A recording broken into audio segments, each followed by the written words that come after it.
और ये आपकी टेबल है, ठीक है। टेबल के नीचे लगी हुई होती है आपकी बग्गी, जिसमें हम कैसेट को प्लेस करते हैं या कैसेट को होल्ड कर रख सकते हैं। इसमें ये लॉकिंग सिस्टम होता है, इसको जब खींचा जाता है फिर कैसेट को प्लेस किया जाता है, उसके बाद में इसके लॉक करके रखा जाता है, क्योंकि अगर हम कैसेट को ऐसे ही होल्ड कर देंगे तो वो इधर उधर खिसकने का उससे डर होगा, तो इसीलिए उसको लॉक किया जाता है पहले, ठीक है। उसके बाद में इसमें कैसेट होल्ड करके आपको जिस भी बॉडी पार्ट का एक्सरे करना है उस पे इस कैसेट को हम आगे पीछे ले जा सकते हैं और वहां पर जाकर इसको प्लेस कर सकते हैं। फिर इसके नीचे मैंने बताया था कि बग्गी के नीचे क्या लगी हुई होती है, ग्रिड लगी हुई होती है, ठीक है, जो सेकेंडरी रेडिएशन को या स्कैटर रेडिएशन को एब्जॉर्ब करने का काम करती है, इसके नीचे लगी हुई होती है। ये टेबल है, टेबल पे मैंने सेंटरिंग लाइन बताया था कि टेबल पर एक सेंटरिंग लाइन होती है जिस पर पेशेंट की सेंटरिंग लाइन या फिर पेशेंट की जो मिड लाइन होती है उस पर उसके अकॉर्डिंग हमको टेबल पर पेशेंट को लिटाना चाहिए, ठीक है। ये आपका ट्यूब वाला पार्ट है, ट्यूब वाले पार्ट में आपका ये कॉलीमीटर कहलाता है। ये वाला पार्ट कौन सा है, बॉक्स लाइन स्ट्रक्चर, जिसको क्या बोला जाता है, कॉलीमीटर बोला जाता है, ठीक है। ये ऐसी ट्यूब है तो कौन सी पोजीशन में है ये ट्यूब, वर्टिकल पोजीशन में है। अगर ट्यूब का फेस टेबल की ओर है तो ये आपकी जो ट्यूब है वो वर्टिकल पोजीशन में है। और अगर हमको चेस्ट स्टैंड मतलब कि हमको स्टैंडिंग पोजीशन में जितने भी एक्सरे करने होते हैं तो उस ट्यूब को हम हॉरिजॉन्टल घुमा देते हैं, क्योंकि अगर आप ट्यूब ऐसी रखोगे वर्टिकल पोजीशन में अगर ट्यूब रखोगे तो एक्सरे यहीं पड़ेगा, वहां नहीं लगेगा। इसीलिए जब भी स्टैंडिंग पोजीशन में जितने भी एक्सरे किए जाते हैं तो ट्यूब को हमको हॉरिजॉन्टली करना पड़ता है, ठीक है, मतलब कि क्षैतिज अवस्था में उसको करना पड़ता है हॉरिजॉन्टल। वो आपका चेस्ट स्टैंड है। इस चेस्ट स्टैंड में हम कैसेट को प्लेस करते हैं, मतलब जितने भी स्टैंडिंग पोजीशन में मतलब खड़ी स्थिति में जितने भी एक्सरे हो रहे होंगे उस पोजीशन में हम यहाँ पर कैसेट को प्लेस करते हैं। ये आपका चेस्ट स्टैंड है। अगर हमको चेस्ट एक्सरे करना है तो इन दोनों को ऊपर किया जाता है और यहाँ कैसेट को प्लेस किया जाता है या कैसेट को रखा जाता है होल्ड करके। जैसे कि आपके चेस्ट एक्सरे हो गए, नी जॉइंट के एक्सरे हो गए, एब्डोमेन के एक्सरे हो गए, जितने भी स्टैंडिंग पोजीशन में एक्सरे हो रहे होंगे वो यहाँ पर किया जाता है। और ट्यूब का फेस कैसे रखा जाएगा, हॉरिजॉन्टल, मतलब स्टैंड की ओर पर।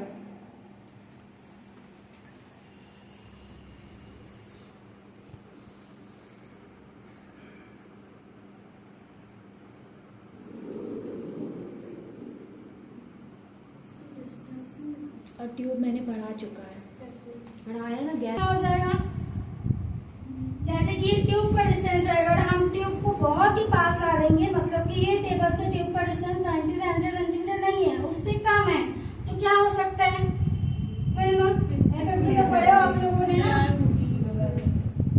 नहीं बेटा, अगर हम ट्यूब का डिस्टेंस बहुत बढ़ा देंगे तो जो फिल्म होगी वो ओवर एक्सपोज मतलब कि बहुत बड़ी दिखाई देगी, ठीक है, वो क्लियरली नहीं दिखाई देगी, बहुत बड़ी दिखाई देगी।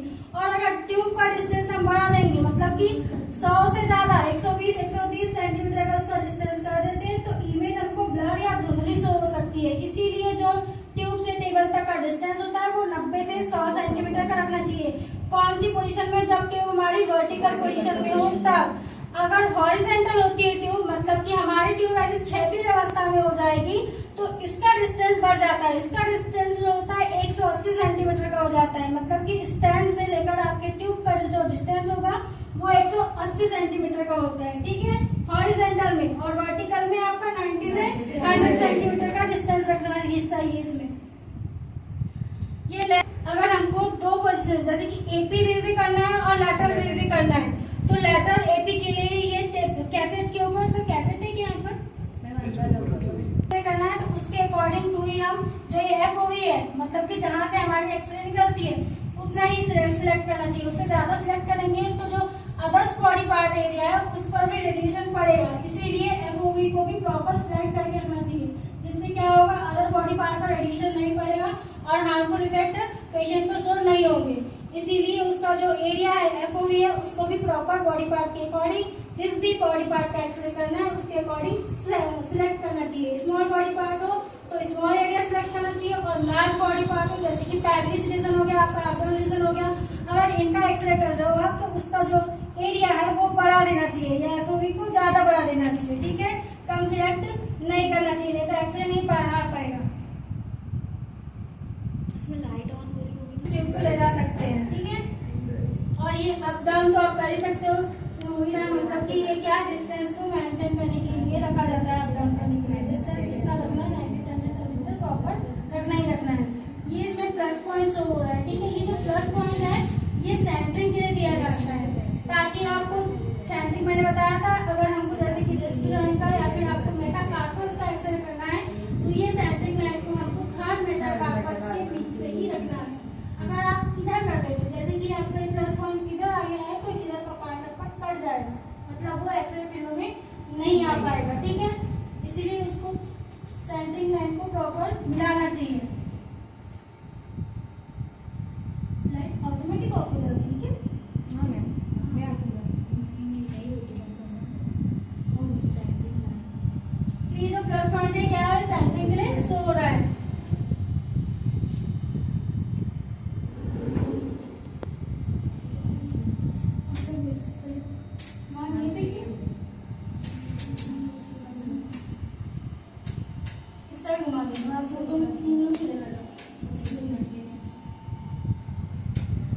इसमें ये देखना, आप 3-4 लोगों इधर आ जाओ थोड़ी देर के लिए, क्योंकि ये ट्यूब ऐसी होगी, या तो अगर इसको दिख रहा होगा तो देख लेना। ये देखो इसमें किनारे में लेड कॉइल लगी हुई है, लेड पट्टी लगी हुई है, मतलब कि ये क्या हो रहा है, एफओवी सिलेक्ट करने के लिए ये बटन की तो इसको ये देखो क्लोज हो गया। एरिया सिलेक्ट करते हैं, जैसे कि हमको इतना ही एरिया सिलेक्ट करना है, जैसे कि ये रिस्ट जॉइंट का एक्सरे करना है तो एरिया हमको उसके अकॉर्डिंग मतलब स्मॉल एरिया सिलेक्ट करना है, तो इस बटन के थ्रू हम स्मॉल एरिया कर सकते हैं। और हमको लार्ज एरिया सिलेक्ट करना है, मतलब कि एरिया हमको बढ़ाना है, क्योंकि बॉडी पार्ट क्या हो जाएगा, लार्ज हो जाएगा या बढ़ जाएगा, तो उसके अकॉर्डिंग फिर हम इसको बढ़ा सकते हैं।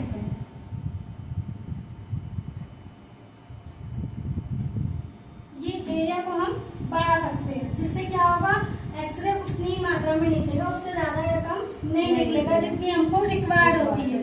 तो एफओवी को यहाँ से सिलेक्ट किया जाता है, ठीक है, समझ में आया। ये लेट फॉइल होती है, लेट फॉइल मैंने बताया था, अगर आपको एपी और लैटरल 2 व्यू आते हैं तो हम कैसेट को एक ही कैसेट में हम 2 व्यू कर सकते हैं, ठीक है।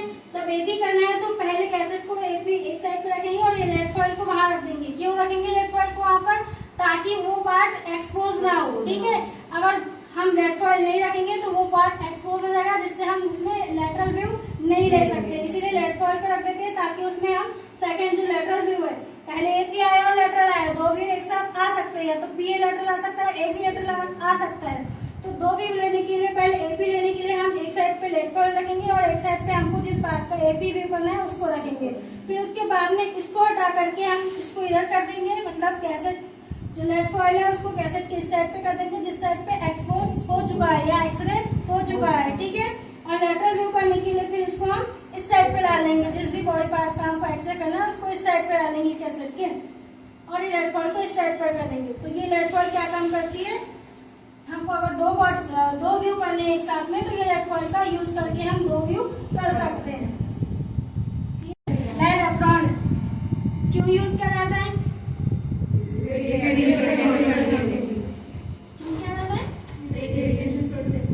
रेडिएशन से प्रोटेक्शन के लिए, या रेडिएशन एक्सपोज ना हो, इसीलिए लेड एफ्रॉन का यूज किया जाता है, ठीक है।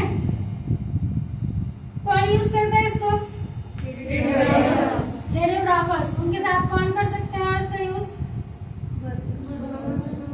वर्कर्स, रेडियोग्राफर्स, टेक्नीशियंस एक ही होते हैं, कोई अलग अलग नहीं होता, ठीक है। वर्कर्स हो या रेडियोग्राफर्स हो, अगर जो रेडिएशन पे वर्क कर रहा हो वो जो होता है रेडियोग्राफर या फिर जो टेक्नीशियंस होता है, इस लेड एफ्रॉन का यूज कर सकते हैं, ताकि इससे क्या हो सके, रेडिएशन ह्यूमन बॉडी में या फिर जो भी वर्कर्स है, रेडियोग्राफर्स है, उन पर एक्सपोज ना हो, वो स्कैटर रेडिएशन से या सेकेंडरी रेडिएशन से प्रोटेक्ट हो सके, इसीलिए लेड एफ्रॉन का यूज किया जाता है, ठीक है। कौन से मटेरियल इसमें कोटेड होती है, लेड मटेरियल की कोटेड होती है। लेड की क्यों कोटेड कर रहे हैं इसमें, उसका melting point atomic number high होने की वजह से वो जैसे रेडिएशन हार्मफुल होता है तो उसको क्या कर लेता है, एब्जॉर्ब कर लेता है, वो पेनिट्रेट नहीं होने देता है, ठीक है। इसीलिए इसमें लेड मटेरियल का यूज किया जाता है। स्टैंड है जरा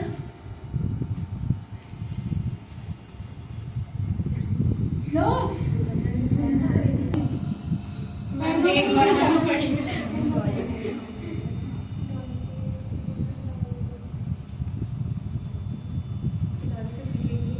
ये लैडोफ्रॉन का ऐसे क्रॉस टेंशन में लगाकर, मतलब कि आगे से पहनते हैं, मतलब शोल्डर वाले पार्ट को होल्ड करके रखते हैं, ठीक है, और पीछे से लगाकर क्रॉस में लगा करके सामने लाकर इसको अटैच किया जाता है, ठीक है। मतलब ये देखो आपके कौन कौन से वाले पार्ट को, शोल्डर से लेकर नी जॉइंट तक वाले पार्ट को ये कवर करके रख रहा है, जिसमें आपका कौन सा आ रहा है, थोरेसिक कैविटी भी आ रही है, आपकी एब्डोमेन कैविटी भी और पेल्विस रीजन, तीनों आपके क्या हो रहे हैं, प्रोटेक्ट हो रहे हैं इसमें। शोल्डर जॉइंट से लेकर नी जॉइंट तक का जो पूरा पार्ट है या फिर जितने भी ऑर्गन्स है वो क्या हो रहे हैं, रेडिएशन से प्रोटेक्ट हो रहे हैं। इसीलिए लैडोफ्रॉन का यूज करना चाहिए, जो क्या कर रहा है आपके थोरेसिक कैविटी में कौन कौन से ऑर्गन्स को प्रोटेक्ट करके रख सकता है, लंग्स हो गया, हार्ट हो गया, इन सॉफ्ट ऑर्गन्स को वो रेडिएशन से प्रोटेक्ट कर सकता है, ठीक है। एब्डोमेन रीजन में आपके जितने भी ऑर्गन्स है उसको प्रोटेक्ट करेगा। पेल्विस में आपके जेनाइटल ऑर्गन्स है उनको प्रोटेक्ट करने का काम करता है, क्योंकि जेनाइटल ऑर्गन्स रेडिएशन के प्रति बहुत ज्यादा सेंसिटिव होते हैं, ठीक है। इसीलिए उसको प्रोटेक्ट करने के लिए एफ्रॉन का यूज किया जाता है। और भी डिवाइसेस यूज की जाती है, जैसे कि आपका ग्लव्स हो गया, गॉगल्स हो गया, नेक कवर्स हो गए, ये सारी चीजों का यूज किया जाता है। इसकी थिकनेस कितनी होती है, 0.5 mm लेड की थिकनेस की जाती है इस पर, और इसका वेट कितना होता है, 5 kg या फिर उससे कम भी हो सकता है, ठीक है। रेंज वाइज उसका जो रेंज वाइज उसकी थिकनेस होती है वो डिसाइड की जाती है। ये एक्शन डिवाइस लेड बैरियर जो मैंने बताया था, कर्व शेप में भी रहता है या फिर सिंपल ऐसे भी हो सकता है, मतलब कि रेक्टेंगुलर शेप में भी हो सकता है। तो इस आपका है लेड बैरियर, जो लोहे के मटेरियल के साथ में लेड मटेरियल मिक्स करके बनाया जाता है, क्योंकि लोहे के मटेरियल से बना हुआ है और उसके साथ में हमने लेड को भी मिक्स किया है, ताकि लेड क्या काम करता है, रेडिएशन को रोकता है, तो इसीलिए उसमें लेड मटेरियल को मिक्स किया गया है, ठीक है। ये पूरी तरह से प्रोटेक्शन का वर्क करता है। जब भी रेडियोग्राफर एक्सरे कर रहा हो या फिर रेडिएशन दे रहा हो तो उस टाइम पर रेडियोग्राफर को इस बैरियर के पीछे चले जाना चाहिए, ताकि वो रेडिएशन से सेफ हो सके, ठीक है। उसमें मैंने बताया था ये विंडो लगी हुई होती है। विंडो क्यों लगाते हैं, ताकि पेशेंट को देख सके, कब देख सके, एक्सपोजर के टाइम पे या फिर एक्सरे के टाइम पर हम पेशेंट को देख सके, इसलिए विंडो लगाई जाती है। क्योंकि कोई भी अगर एक्सरे हो रहा हो तो पेशेंट को किसी भी तरह का मूवमेंट नहीं करना चाहिए, हिलाना डुलाना नहीं चाहिए। अगर वो मूवमेंट करेगा तो इमेज ब्लर से हो सकती है या फिर क्लियरली हमको नहीं मिल पाएगी। इसीलिए पेशेंट को इंस्ट्रक्शन देने के लिए या फिर उसको किसी प्रकार की मूवमेंट से रोकने के लिए विंडो लगाई जाती है, देखने के लिए, ठीक है। इसकी तो ये दोनों मशीनें हैं।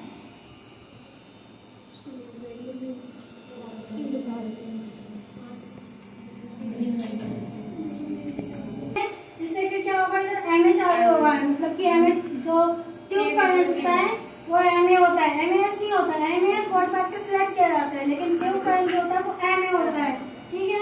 तो वो ये ऑन ऑफ, पहले इसको ऑन करना पड़ता है, फिर वहाँ पे सिलेक्ट करना पड़ता है आपको केवीपी एमएएस। ये है आपका ऑन, मार्क से ऑन है,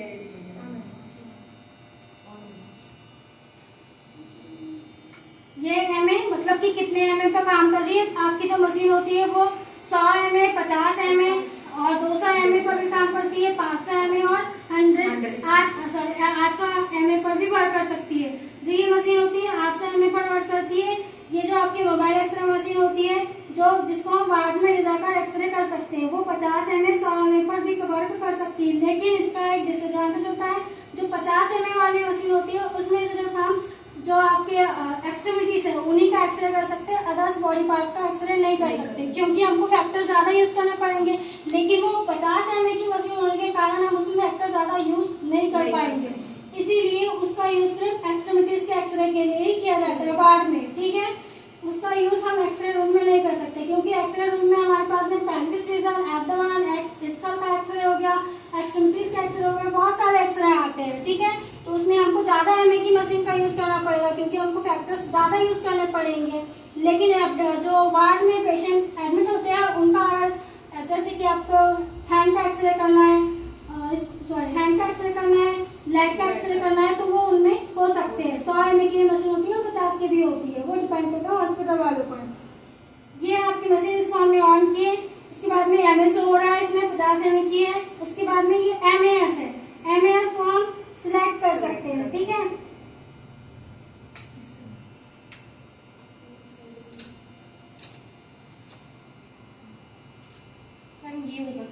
टाइमर है वो बेटा, इससे दोनों के साथ में होता है।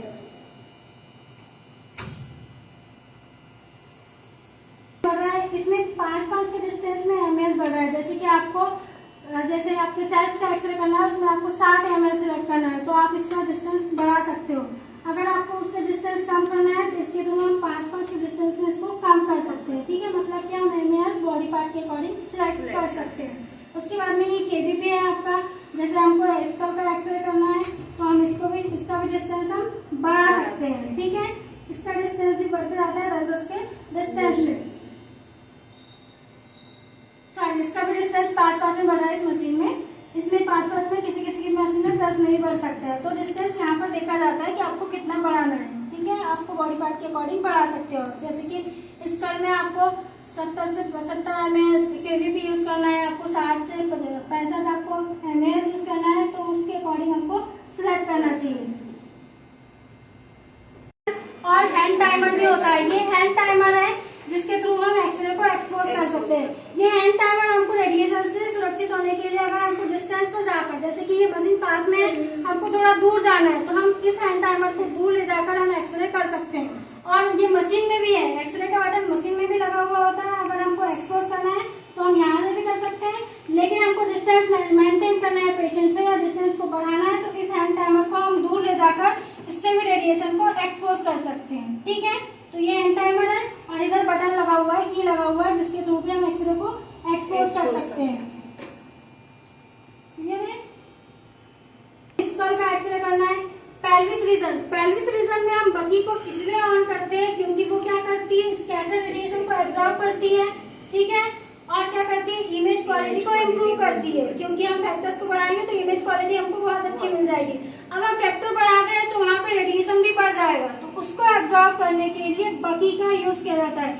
जो आपकी ग्रिड होती है उसमें लेड फॉइल या लेड पट्टी लगी हुई होती है कैसेट बगी के नीचे में, जिससे क्या होता है, स्कैटर रेडिएशन इधर उधर रूम में ना फैले और वो उसको एब्जॉर्ब कर ले, ताकि रेडियोग्राफर सेफ हो जाए। इसीलिए बगी का बटन भी रहता है। बगी को ऑन करते हैं, पेल्विस का एक्सरे करना हो, हमको स्कल का एक्सरे करना हो, जैसे कि हमको लार्ज पार्ट का एक्सरे करना हो, तो उस टाइम पर हम बगी को ऑन कर सकते हैं, जिससे इमेज क्वालिटी भी इम्प्रूव हो जाती है और स्कैटर रेडिएशन भी एब्जॉर्ब हो जाता है या सेकेंडरी रेडिएशन भी एब्जॉर्ब हो जाता है, ठीक है।